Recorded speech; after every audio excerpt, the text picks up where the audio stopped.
Hello everyone.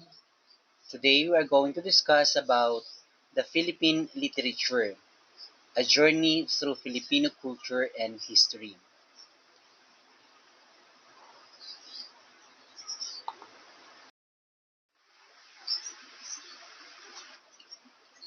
Let us first define what is literature. So Philippine literature refers to the body of written or oral works that express the culture, values, and experiences of Filipinos. So So when say literature, it refers to any written, oral works by Filipino people that express their culture, their values, and experiences as a Filipino. So why we need to study Philippine literature or why we need to study literature? First, it reflects the Filipino identity, history, and diverse culture.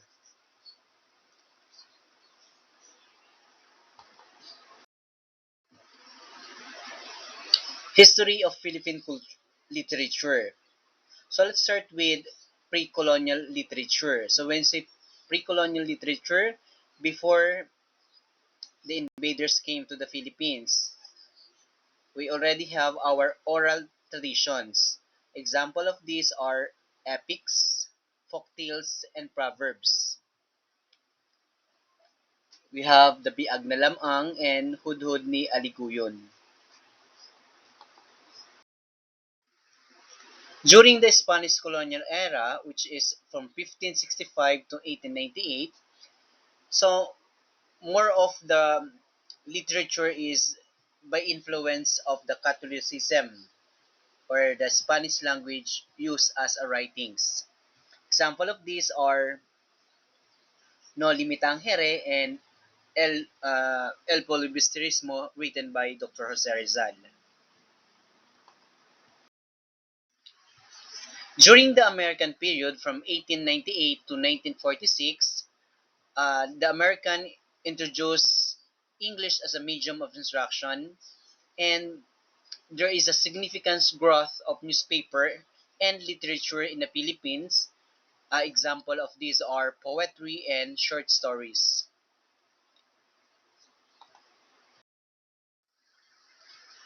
During the post-independence era, from 1946 to present, so emerges of contemporary Filipino authors and themes. Usually, it's about nationalism and socio-political themes are introduced. Forms of Philippine literature. We have the fictions like short stories, novels, and plays.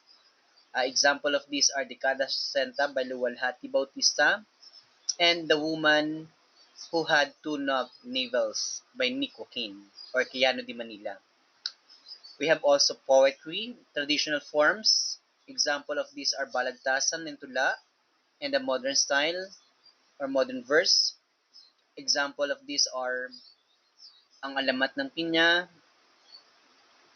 drama, both traditional and modern plays. Example, written by Wilfredo H. Noledo, Sa Puso ng Dagat. Essay, reflections of Filipino life, history, and politics. Example, Mga Kagilagilalas na Pakikipagsapalaran by Francisco Balagtas.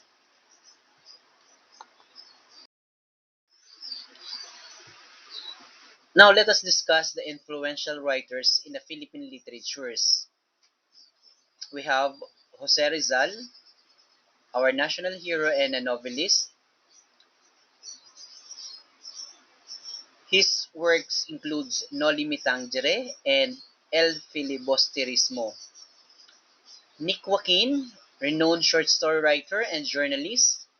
Example, The Women Who Had Two Navels, My Day Eve. Luwalhati Bautista, feminist writer and novelist. Dekada 60, Bata-Bata, Paano Ka Ginawa. And of course, Francisco Balagtas, known for his epic Florante at Laura, major figure in the Filipino poetry. Major themes in the Philippine literature, we have the colonialism and identity, exploration of Filipino struggles under the Spanish and American colonization. Example of this work are No Limitahang Yare and El Filibusterismo. We have also social issues. We have the poverty, inequality, corruption,